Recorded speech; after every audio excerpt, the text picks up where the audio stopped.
Өнгөрсөн 7 хоногт Дублинд орон гэргүй өсвөр насныхныг байрлуулах ёстой байсан дахин сууршуулах төвд аимшигтай цус тэрэг гарчээ.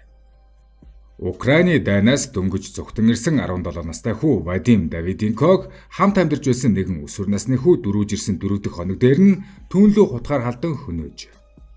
Вадим ирэх 11-р сарын 1-нд 18 насныхаа төрсөн өдрийг тэмдэглэх ёстой байсан ч түүний гэр бүл сошиалд уй гашуугаар дүүрэн бичжээ. Яагаад ийм инэрэнгүй ухаалаг хүүхэд минь ингээд яваад өчгөвдөө гэсэн байна.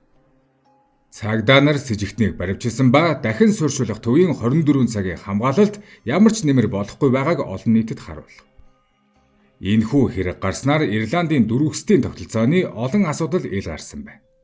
Вадимын үеэл сошиал хуудсанд гашуудан бичгтээ Вадим дунд сургуулаа дөнгөж төгсөөд шинэ амьдрал эхлүүлэхээр Ирланд руу очихоор цүнхээ багилжээ. Тэр багасаа спортоор хичээлдэг байсан бөгөөд мэдээллийн технологи сурч ирээдүйд кибер аюулгүй байдлын мэргэжилтэн болж Украин руу буцаж эх орныхоо цахим хамгаалалт туслах мөрөөдөлтэй байсан гэж. Түүний эх оронд нь найз охин нь хүлээж байсан бөгөөд ирээдүгээ хамтдаа төлөвлөж байж. Гэвч нэг л шөнө бүх зүйл нуран унсан. Аимшигтай мэдээг сонссон найз охин нь сэтгэлээр унаж нулимсаа барьж чадсангүй. Харин Украинд буй эцэг эхэн цөхрөн гутарч хүүгийнхээ цогцыг хэрхэн авчрахаа мэдэхгүй байсаар. Энэ хэрэг Дублины Донмейд дүүргийн Гратонвуд орчмын Татра Facility нэртэй Ирландын хүүхэд ба гэр бүлийн албанаас ажилуулдаг хамгаалагдаагүй цагаач хүүхдүүдийн яаралтай байршуулах төв байжээ. 10 дугаар сарын 18-ны өглөө 11 цагийн үед түргэн тусламжийнхан очиход хэд хэдэн өсвөр насныхан айсандаа бөөгнөрөн зогссон байж. Вадимыг газар дээр нас барсан гэж тогтоосон бөгөөд өөр нэг өсвөр насны хүү болон эмэгтэй ажилтан бэртэж эмнэлэгт хүргэгдэжээ. Цагдаагийн мэдээлснээр с ิจ гтэн болох Сомалигаас ирсэн өсвөр насны хүү өөрөө ч бас шархагдсан бөгөөд асуумж авахын өмнө биеийн байдлыг нь ажиглаж байгаач.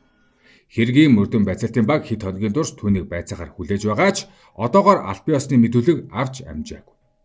Хэрэг болсон Татра төвөөс болсон хэрэг явдлын дараа мэдээлэл гаргаж тус төв нь 24 цагийн турш ажилдаг бөгөөд тэр үед ердөө 4 хүүг байрлуулж байсан ихэнхдээ 50 нам гүм газар байсан гэж.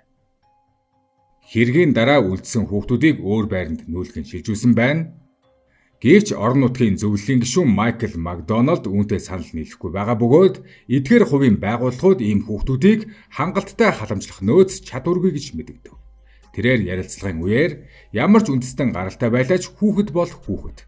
Татрагийн ажиллах хүчний тал дээр яг юу дутуу байсныг нэн яралтай шалгах хэрэгтэй гэж хэлжээ. Өнгөрөгч баасан гарагт Дублин дэх Украины православ сүмийнхэн Вадимд зориулан дурсгалын залбирал үйлдсэн. Эцэг лам Сергей Данилов залбирал удирдан Вадим аюулгүй байдлыг хайж ирсэн. Гэтэл яагаад ингэж хорогдох газраа хорлогдох болов хэмээн жижигрэн өгүүлжээ. Орон нутгийн олон иргэд нулимсаа арчиж бурхан залбиран Вадимын гэр бүлд тайвшрал харилцахыг хүссэн байна. Мөн Ирланд дахь Украины хямралын төвийн захирал Майкл Баскин оролцож Вадим энд 6 цэнгэл хөөцөлдөхөр ирээгүй.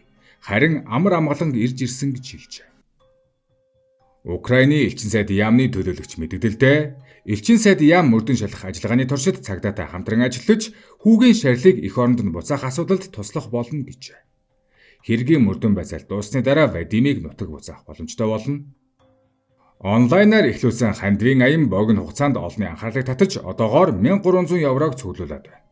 Гэвч шарил тээвэрлэх нийт зардал 8000 евро тул энэ нь хангалтгүй байгаач. Хүүхдийн эрхийн холбооны Tanya Ward хамгийн яралтай хийх ёстой зүйл бол үндэсний төвчний хяналтын баг байгуулж энэ хэрэг яагаад яаж болсон болон үүнийг эртнээс зогсоох ямар боломж байсныг шалгах явдал хэмээн уриалжээ. Тэрээр хэлэхдээ тэр хүү ердөө 17 настай гадаад оронд ганцаараа байсан. Гэтэл ийхүү амнасаа алдсан нь үнэхээр зүрх шимшрэм хэрэг юм гэж хэлсэн байна. Өнөөх Татра гих дахин суршуулах төв анх удаа асуудал орж байгаа нь энэ биш. 9-р сарын 25-нд Ирландын үндэсний нэвтрүүлгийн корпорац ижил төстэй нэгэн түүхийг мэдээлжээ. Сирийн 17 настай хүү Амир Корк дахь өөр нэг Татра төвд 3 сарын турш амьдарч байсан байна. Амир гэрээсээ зүхтэн англи хэл сургуулан амжиргаагаа залгуулах жижиг ажил хийхин тулд Ирланд руу иржээ. Нэгэн орой 2 орсон суугч хөвгүүд унтах орны төлөө маргалдаж эхэлсэн. Амир тэднийг салах гэж оролцсон ч дунд нь орж модон саваагаар цохиулснаар хүн дээр гэмтэж эмнэлэгт хүргэгдсэн. Татра тухайд үнийг санаандгүй явдал байсан хин нэгэн санаатай хийгээгүй гэж мэдэгдсэн. Амир үүнээс хойш үргэлж хардарах болж биеинд байх ёсгүй гэж мэдэрсэн байна. Дараа нь түүнийг төрийн харьяа төв рүү шилжүүлж тэнд очисны дараа айжмаар тайвширчээ. Амир хевлэлд ялцлага өгөхдөө тэр чинь өрдөө нэг л асрагч жижүүртэй байсан бөгөөд тэр бүхнийг хянах боломжгүй байсан. Тиймээс хүүхдүүд ихэнхдээ өөрөө өөрсдөө асардаг байсан гэж хэлсэн байна. Үүний дараа Татраа эргүүл хяналтаа нэмэгдүүлсэн ч Амир хувийн халамжийн байгууллагууд үргэлж цорхой сул талтай байдаг гэж мэдгдсэн. Өөрөөр хэлбэл аюулаас зогтож ирсэн хүүхдүүдийн хамгаалах байр нь өөрөө хамгийн аюултай газрын нэг болжээ. Вадимийн хэрэг гарсны дараа ижил төстэй шүүмжлүүд дахин гарч ирэв. 10 дугаар сарын 20-нд The Irish Times сонин Ирландын хүүхэд ба гэр бүлийн газрын дарагтай ярилцлага хийжээ. Тэрээр Татраа зэрэг хувийн түншүүд өнгөрсөн онд улсын хэмжээнд асран хамгаалагчгүй хүүхдүүдийн 30%-ийг байрлуулах ажлыг хариуцж байсан гэж хүлээн зөвшөөрсөн байна. Тэд ийхүү хүүхдүүдийг байршуулснаар улсаас татаас авдаг байна. Гэвч тус газар нөөц болцооны хувьд хомсдолд орсон бөгөөд өнгөрсөн оны эцэсгэхэд нийгмийн ажилтнуудын 20% оронтоо дутуу байж. Даргын хэлснээр шинэ ажилтнууд авж байгаач богино хугацаанд бүгдийг нь нөхөх хэцүү байна гэж. Энэ талаар мэдээллийг уншсан Вадимийн үеэл хэлэхдээ хэрвээ бид ийм нөхцөл байдлыг мэдсэн бол тэр гэртээ үлдэх байсан хэмээн гашуудан бичжээ. Уг Татраа компани 10 дугаар сарын 19-нд гаргасан мэдээлэлдээ улс даяар нийт 12 ижил төв ажиллаулдаг бөгөөд жил бүр сургалт бэлтгэлд 500 мянган евро зарцуулдгаа дурджээ. Гэвч Син Файн намын парламентын гишүүн Багдонхоор хилэлцүүлгийн үеэр ийм их мөнгө зарцуулдаг хэрнээ яагаад хамгаалалт сул хяналт хоцорж байна вэ хэмээн хатуу шүмгэсэн байна. Харин Татрагийн хэвлэлийн төлөөлөгч хэлэхдээ тэд бие даасан мөрдөн шалгалтанд бүрэн хамтран ажиллаж болсон явдлын талаар бүрэн тайлан гаргах болно гэж хариулжээ. Вадимийн мөрөөдөл одоо ч зүрх шимчрэн санагдана. Тэрээр хөл бөмбөг тоглох туртай амралтын өдрүүдэд найзуудтайгаа байнга бэлтгэл хийдэг байсан. Өөрөө онлайн сургалтаар програмчлалд суралцж байв. Ирланд руу ирэхээ өмнө тэр найз хүн руугаа бичсэн загталдаа би кибер аюулгүй байдлын мэргэжил эзэмшиж Украиныг хакеруудын халдлагаас хамгаалахад туслана гэж амлажээ. Гэвч Ирландад ирснээс өртөө 4 хүн хоногийн дараа бүх зүйл дууссан юм. Вадимийн үхэл дөрвөстийн дахин сурчлах тогтолцооны эмзэг цэгүүдийг ил болгосон ч нөгөө талаас олон нийтийн инэрл халамжийн гэрлийг асааж чадсан. Хараат бус мөрдөн шалгалт нөөц болцооны нэмэгдэл нь ирээдүйд илүү олон хүүхдэд үнэхээр аюулгүй орон байр олох боломжийг бүрдүүлэх болно. Украины насанд хүрээгүй дөрвөстийн асуудал бол Орос-Украины дайн эхэлснээс хойш Европын олон оронд хамгийн эмзэг анхаарал татсан сэдвүүдийн нэг болсон юм. 2022 оноос хойш 2 сая гаруй хүүхэд Украинаас гадаад орон руу дөрвөн гарсан гэж Нэгдсэн үндэсний байгууллагын хүүхдийн сан мэдээлдэг. Хамгийн олон хүүхэд Польш, Герман, Чех, Румын, Литв, Ирланд зэрэг оронд очсон. Эдгээрээс олон мянган хүүхдүүд гэр бүлийнхнээсээ холдож ганцаараа дөрвөн явцгаасан аж. Насанд хүрээгүй ганцаараа ирсэн хүүхдүүдийг түр байршуулалтын төв, асрамжийн байшин эсвэл асран хамгаалагч гэр бүлд байрлуулдаг. Ирланд, Герман зэрэг улсуудад хүүхдүүдийг төрийн болон хувийн байгууллагуудын хамтарсан хөтөлбөрөөр хяндаг. Гэсэн ч олон оронд нөөц сэтгэл зүйн зөвлөгөө хамгаалтын ажилтнууд дутагдaltaй байна.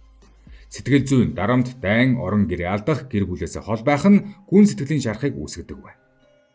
Хүний наймаа хүчирхийлэл ялангуяа ганцаараа яваа хүүхдүүд хүний наймааны болон бэлгийн мүлжилгийн эрсдэлд өртдөг байна. Хэл соёлын бэрхшээлээс үүдэн сургуулиуд орон нутгийн хүүхдүүдтэй нийцэхэд хүндрэлтэй байдаг. Дөрвөж гарсан олон хүүхэд төр оршин суух зөвшөөрөлтэй байдаг ч ирээдүйн тодорхой бус хэвээр. Европын холбоо Украины хүүхдүүдийг төр хамгаалалтын статустайгаар хүлээн авч сургууль эрүүл мэндийн үйлчилгээ авах эрх олгосон. Ирланд л гэхэд 2024 оны байдлаар цор ганцаараа ирсэн 800 гаруй Украин хүүхдийг хүлээн авчээ.